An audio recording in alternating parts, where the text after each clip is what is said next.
remember one of the first articles I read was, I think it was Gal Egan's article, and it was 68 catheters. It wasn't a huge one, but there was a significant difference in completing the intended therapy. And that to me was big, because there were so many times I'd hear, well, the line came out at home care enough that the doctor decided to switch to orals early and hoping it works. And then, sometimes we have rebound patients, or repeat offenders, I'll call them, but they come back in because the oral therapy was not good enough. And then we had to replace the lines again. And so, and this time you had to replace it, not just exchange it. And then there were others that we get a call and say, well, it came out this far. And you're like, well, we might need an x-ray. And then you see the x-ray, it didn't come out like 3 or 4 centimeters, it came out about 10, and they're no longer central at all.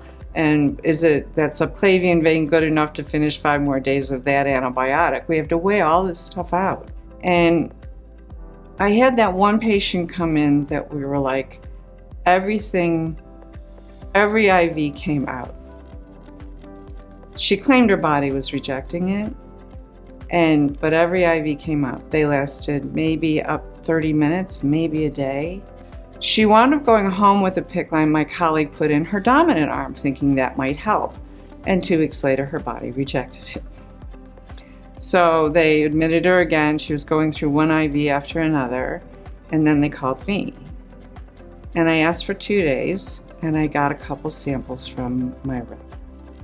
And so I waited 2 days to get my product in, and I went and put the line in. And I remember when I was putting the Securament in her arm, she said, "What's that?" And I said, "Oh, it's nothing you need to worry about. It's a Securement device, a little different than the previous one you had." And she couldn't get it out. And so it stayed in until she cut the catheter. But I proved that it could work, and everyone loved it. And my rep was great about getting to the home care nurses as well to make sure that they knew how to do a dressing change, and everyone was thrilled. I have not been this excited about a product in years. I have to tell you, I am just so excited about it. We haven't had one infection. We haven't lost one catheter. Home care and nursing on the floor are coming up saying, don't ever get rid of this product. I don't have a heart attack to changing a stat lock anymore. This is wonderful. And it's just been a relief, a real relief. Patient satisfaction went way up. The nursing satisfaction went way up. Our patients completed therapy, the intended length of therapy. It was wonderful.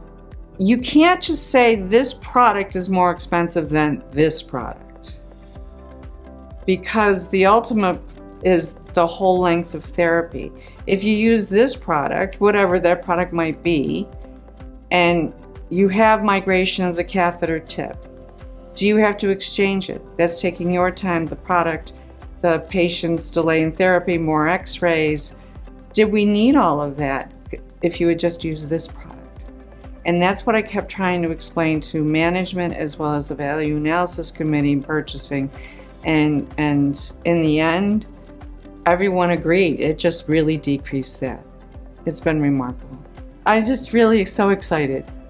To not have to replace a catheter is just wonderful.